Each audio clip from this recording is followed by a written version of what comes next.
E benvenuti carissimi amici, eccoci qui in una nuova lezione del corso del tiro a lunga distanza in ambito venatorio.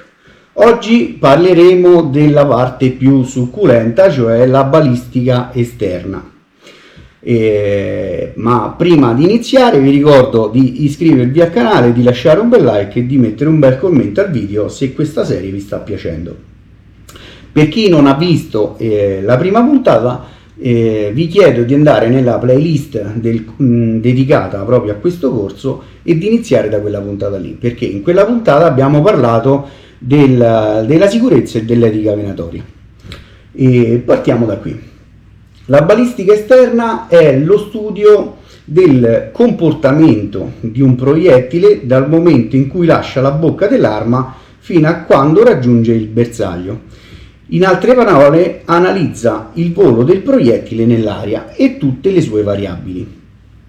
Oggi parleremo della balistica esterna proprio nel tiro a lunga distanza e in una serie dedicata alla ricarica abbiamo parlato della balistica interna. Ovviamente partiamo dai fattori che influenzano la traiettoria.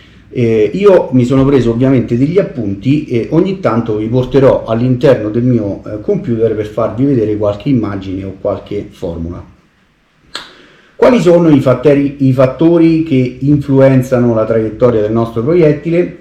Ovviamente il primo fattore è la velocità iniziale, che dipende dalla carica di propellente e dalla lunghezza della canna. La velocità V0, in questo caso V0 è la velocità iniziale, viene misurata alla bocca dell'arma, quindi all'uscita del proiettile dalla nostra canna. Poi c'è il coefficiente balistico, che è un parametro che indica la capacità di un proiettile di mantenere la velocità e la traiettoria durante il volo, contrastando la resistenza dell'aria. In pratica, più è alto il BC, cioè il coefficiente balistico, più il proiettile è aerodinamico e meno viene rallentato. Esistono diversi modelli per calcolarlo e i più comuni sono il G1 e il G7. Il G1 si basa su un modello di riferimento per proiettili con punta arrotondata e coda piatta, tipico dei vecchi proiettili da caccia. È il più diffuso ma è il meno preciso. Abbiamo una piccola formula che ci dice che BC è uguale a SD fratto I, dove SD è la densità sezionale e I è il fattore di forma rispetto al modello G1.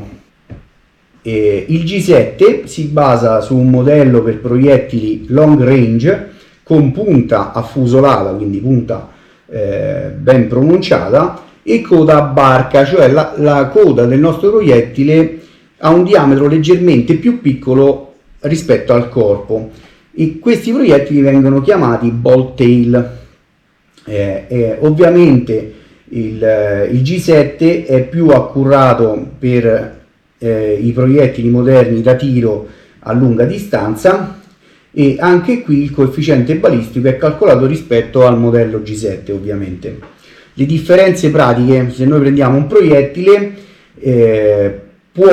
facendo i due calcoli, può avere un BC G1 uguale a 0,500 e un BC G7 uguale a 0,260. Questi sono valori normalmente tipici. Il G7 ovviamente è più stabile, fa un calcolo più stabile alle variazioni di velocità, mentre il G1 tende a sovrastimare le prestazioni a lungo raggio. Poi abbiamo come fattore il peso del proiettile. Il peso del proiettile influisce sulla distanza in modo significativo, ma non è l'unico fattore. Ecco i punti chiavi. Allora, il principio base è che un proiettile più è pesante, più tende ad avere maggiore inerzia, quindi mantiene meglio la velocità contro la resistenza dell'aria. Tuttavia, se la carica propellente è la stessa, un proiettile più pesante avrà una velocità iniziale minore rispetto a uno più leggero, ma raggiungerà una distanza maggiore. So che è un po' contorto, però adesso lo andiamo a spiegare. L'effetto sulla traiettoria in base al peso.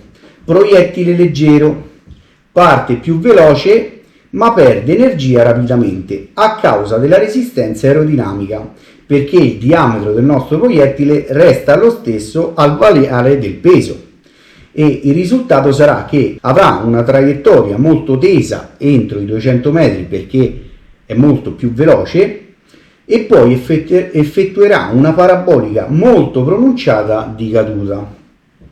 Invece il proiettile pesante partirà più lentamente ma manterrà meglio la velocità, e il risultato sarà una traiettoria meno tesa rispetto all'altro proiettile nei primi 200 metri, ma avrà una parabola meno pronunciata alla lunga distanza. A parità di energia, un proiettile più leggero vola più velocemente inizialmente, ma rallenta prima. Un proiettile più pesante invece vola meno velocemente, ma sarà meno influenzato dal vento e dall'impatto con l'aria. Quindi ho provato a sintetizzare una regola pratica nel tiro venatorio. Le condizioni di caccia nel territorio presentano la possibilità di tiri non oltre i 200 metri. Preferite proiettili leggeri con traiettorie più tese. Le condizioni di caccia nel territorio presentano possibilità di tiri oltre i 200 metri, 500 metri. Preferite proiettili pesanti, con un vantaggio nella conservazione dell'energia, perché se dobbiamo andare ad impattare un animale a 500 metri abbiamo bisogno della giusta energia per poterlo abbattere. Per capire meglio facciamo un piccolo inciso sull'energia, fattore che ci interessa molto perché grazie ad essa riusciamo ad abbattere il nostro selvatico. Come si calcola l'energia, i così famosi joule? L'energia è uguale allo 0,5 per la massa, quindi per il peso del nostro proiettile, e per la velocità al quadrato. M è la massa del proiettile in chilogrammi, V è la velocità in metri al secondo, e adesso facciamo un piccolo esempio con un proiettile in 165 grani di un calibro 30 e un proiettile in 180 grani sempre in calibro 30. Allora, abbiamo una velocità di 850 metri al secondo e il peso del nostro proiettile più leggero è di 165 grani. Il calcolo, come abbiamo detto, è energia proprio come nella formula, uguale a mezzo per 0,01069, che sarebbe la conversione dei grani in chilogrammi, per 850 al quadrato. L'energia, facendo il calcolo proprio con la calcolatrice, l'energia del proiettile è di circa 3861 joule. L'energia è ovviamente calcolata al vivo di volata, perché a 850 metri possiamo ottenerli al vivo di volata. Facendo una breve comparazione invece con un proiettile più lento ma più pesante, possiamo notare che il proiettile da 180 grani che viaggia a 700 metri secondo alla V0 e ha un'energia, facendo sempre lo stesso conto, ha un'energia cinetica di circa 2858 joule. Se facciamo un confronto rapido con le due ogive, vediamo che il 165 grani che esce a 850 metri secondi ha 3862 joule. Invece il proiettile da 180 che esce a 700 metri secondo ha 2858 joule.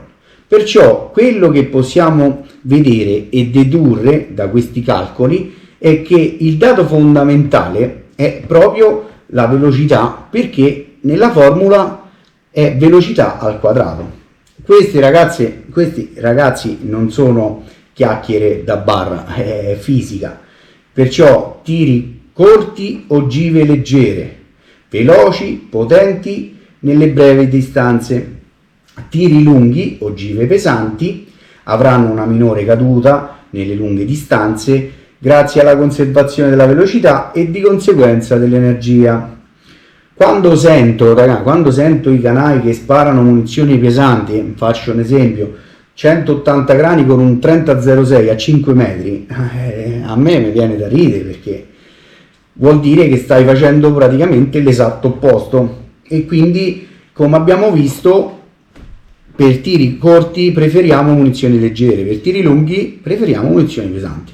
Quindi quello che dobbiamo calcolare prima di uscire a caccia è la mia postazione, che tiri mi può permettere entro i 100 metri. Ok, la mia munizione deve essere leggera, perché avendo più energia sicuramente l'abbattimento sarà più pulito. Avrò tiri oltre i 250, 300, 500 metri, devo preferire proiettili pesanti, perché per arrivare a quelle distanze e avere un'energia per fare un abbattimento pulito ovviamente ci vogliono proiettili pesanti. Ritornando alla regola della lezione precedente, ovviamente cerchiamo di non fare tiri a oltre i 200-250 metri, perché non sono tiri etici, perché possiamo magari calcolare male qualche fattore e andiamo a ferire l'animale e non effettueremo un abbattimento pulito. Quindi cerchiamo di evitare sofferenze al nostro selvatico. E come possiamo vedere da questo piccolo grafico che ho fatto, ci sono tre linee di tre colori diversi. La prima è una linea azzurrina dove io ho scritto 150, ho fatto un esempio con una palla da 150 grani. Poi abbiamo la linea rossa, che è una linea che corrisponde a un proiettile da 180 grani, e una linea verde che corrisponde a un'ogiva di 200 grani. Come possiamo vedere, la linea blu è una linea che ha per i primi metri una traiettoria veramente tesa, superata una certa distanza avrà una parabolica molto pronunciata. Come possiamo vedere, quella da 180 avrà una parabolica meno pronunciata della linea della palla dei 150 grani, ma ovviamente avrà una parabola più accentuata della palla da 200 grani. Questa è la spiegazione di come funziona la traiettoria dei proiettili al pari.